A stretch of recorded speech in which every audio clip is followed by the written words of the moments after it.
we've reached the dark web.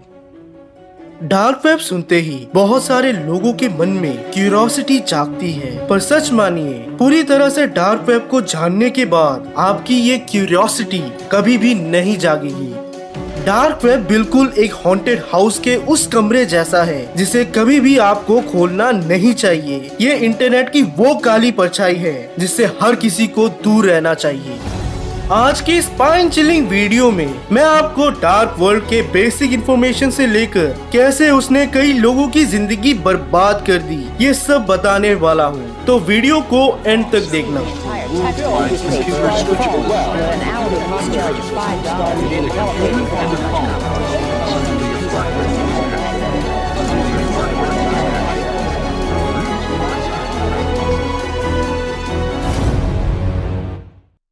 आपने आज तक डार्क वेब के बारे में थोड़ा बहुत तो सुना ही होगा, जैसे वहाँ ह्यूमन ट्रैफिकिंग होती है, ड्रग सप्लाई होते हैं और भी कई सारी चीजें। बट बिलीव मी, ये सब डार्क वेब का 1% भी नहीं है।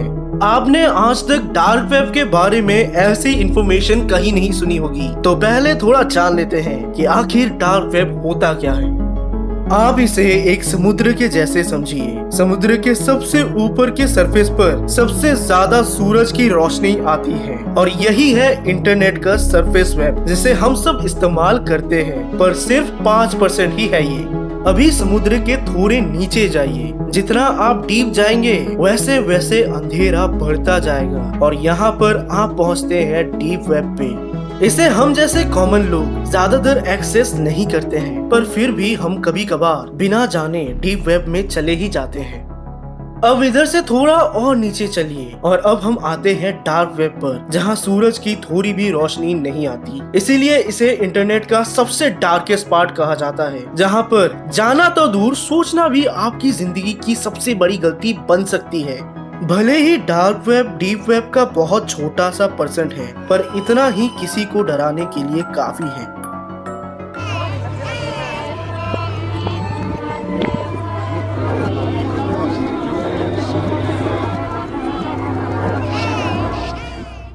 आपको पता नहीं, बट आपने डीप वेब को पहले भी यूज किया है। याद कीजिए, जब आप अपने फेसबुक को क्रोम पर लॉगिन करने की कोशिश कर रहे थे और जो पासवर्ड आप टाइप कर रहे थे वो विजिबल ना होकर डॉट डॉट डॉट दिख रहा था। तो दोस्तों, यही होता है डीप वेब। डार्क वेब को आप अपने नॉर्मल ब्राउजर से कभी भी ब्राउज नहीं कर सकते। इसके लिए आपको टॉर ब्राउजर का इस्तेमाल करना पड़ेगा, जिसे आप इजीली क्रोम से ले सकते हैं, पर ये गलती कभी मत कीजिए। पहले हम जान लेते हैं कि टॉर ब्राउजर कैसे डार्क वेब को एक्सेस करने में मदद करता है। टॉर ब्राउजर के सिंबल को ध्यान से अगर देखें तो ये प्याज के जैसा लगता है। जैसे जैसे प्याज का एक एक लेयर हटता है तो हमें प्याज का और डीप पार्ट दिखता है। तो इसी तरह टॉर ब्राउजर सरफेस वेब और डीप वेब को टारगेट नहीं करता, वो सिर्फ डार्क वेब को टारगेट करता है।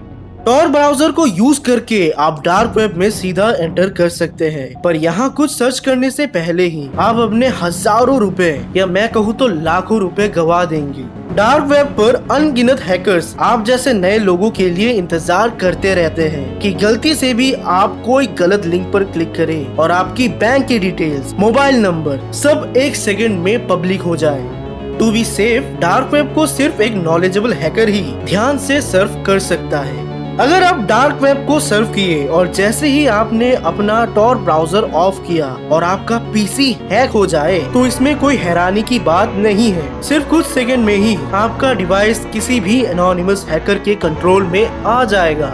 आपको कभी भी डार्क वेब बिल्कुल भी सर्व नहीं करना चाहिए, पर फिर भी हम एक पॉसिबिलिटी लेते हैं कि अगर आप डार्क वेब में एंटर हुए तो कैसे कैसे चीजों से आपका पाला पड़ सकता है।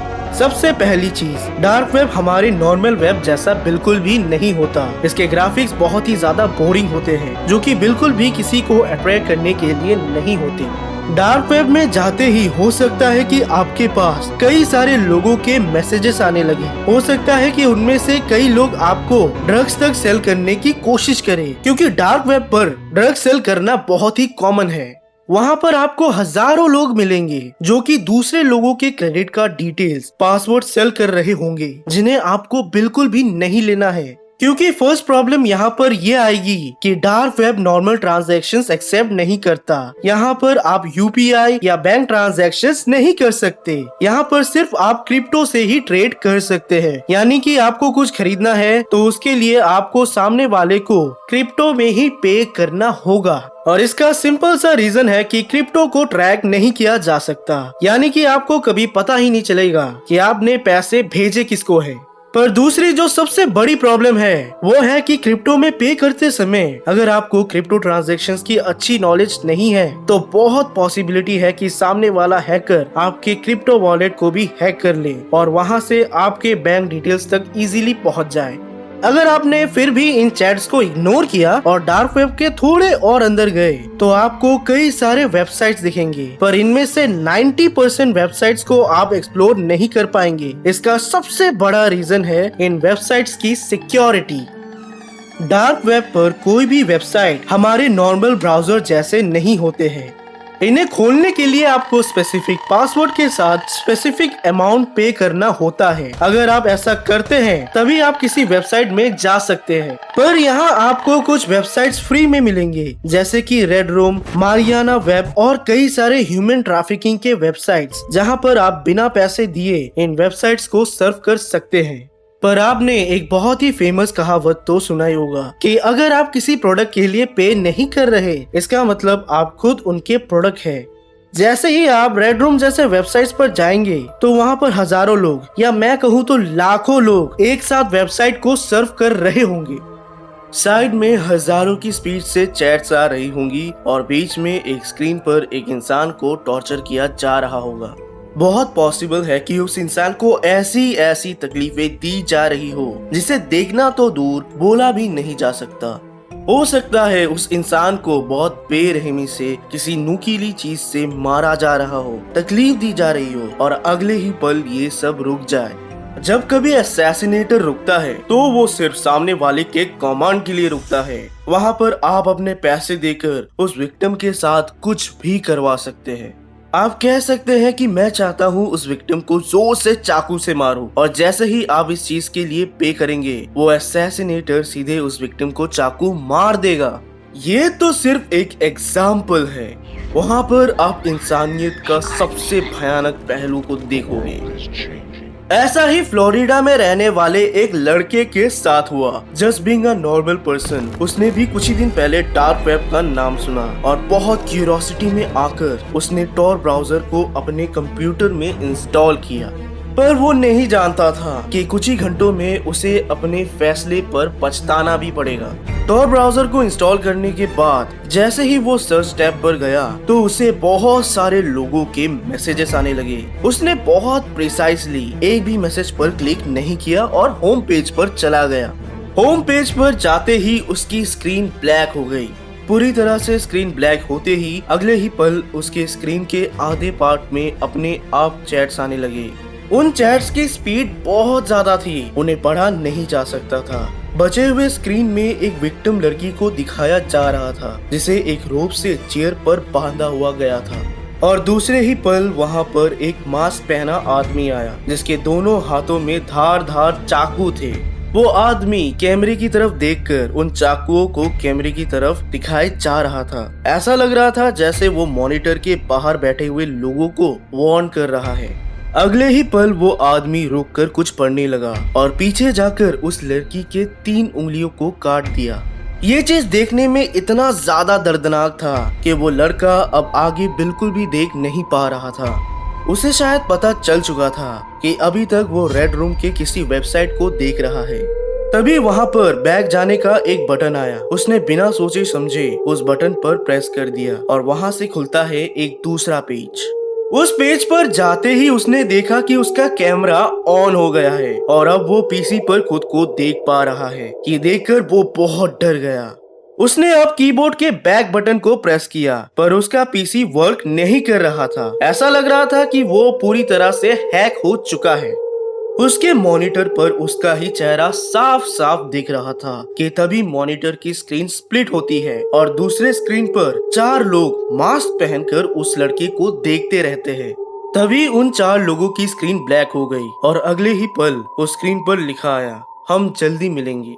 इस चीज को देखते ही उस लड़के ने पीसी का पावर बटन ऑफ किया और ये बात दूसरों से शेयर करनी चाहिए। उसने अपनी पूरी कहानी रेडिट वेबसाइट के एक फोरम पर लिख डाली।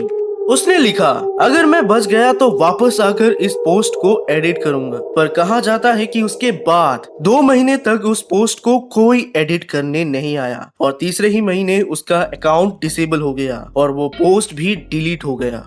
इसके बाद उस लड़के को ढूंढने की बहुत कोशिश की गई पर आज तक उसका कुछ पता नहीं चला। बहुत सारे लोग कहते हैं कि ये सिर्फ उसकी बनी बनाई कहानी है और बहुत पॉसिबिलिटी है कि हो सकता है कि ये बात सच भी ना हो, पर बिलीव मी ऐसे चीजें लोगों के साथ हुए हैं। भगवान करे कि आपके साथ ऐसा ना हो, बट अगर आप सेफली भी डार्क वेब सर्फ करके वापस आ गए तो भी आप नहीं बच सकते, क्योंकि जैसे ही आप डीप वेब पर जाते हैं तभी से आप पर साइबर सिक्योरिटी की नजर रहने लगती है और डार्क वेब पर जाने पर या वहां से कुछ भी परचेस करने पर आपके ऊपर FBI का फोकस रहता है और बहुत पॉसिबिलिटी है कि वो आपसे इसके बारे में पूछने भी आए, क्योंकि ऐसा कहा जाता है कि पहले सिर्फ डीप वेब ही होता था। डार्क वेब को गवर्नमेंट और मिलिट्री के प्राइवेट और सीक्रेट डॉक्यूमेंट्स को छुपाने के लिए बनाया गया था, पर धीरे धीरे ये लोगों के बीच फैल गया और आज के समय में गवर्नमेंट ये प्रूव करना चाहती है कि डार्क वेब जैसा कुछ नहीं होता। अगर मैं आपको कहूँ कि डार्क वेब के बारे में मैंने आपको जितना भी कुछ बताया है वो सब झूठ है, तो ये बिल्कुल भी गलत नहीं होगा, क्योंकि आज तक आपने शायद YouTube पर हजारों लोगों को देखा होगा डार्क वेब को सर्फ करते हुए, पर विश्वास करिए उसमें से एक ने भी डार्क वेब को सर्फ नहीं किया। आप और मेरे जैसे आम लोग तो डार्क वेब का 1% तक भी नहीं पहुंच सकते और जो लोग पहुंच सकते हैं वो लोग इसके बारे में किसी को नहीं बताते। दोस्तों, आज की वीडियो में हमने जितना भी डार्क वेब के बारे में जाना है वो तो बस शुरुआत है। आगे आने वाले कई वीडियोस में हम डार्क वेब और डीप सीक्रेट्स को कनेक्ट करेंगे और सच मानिए इस वीडियो के बाद आपको उसी वीडियो का सबसे ज्यादा इंतजार रहेगा।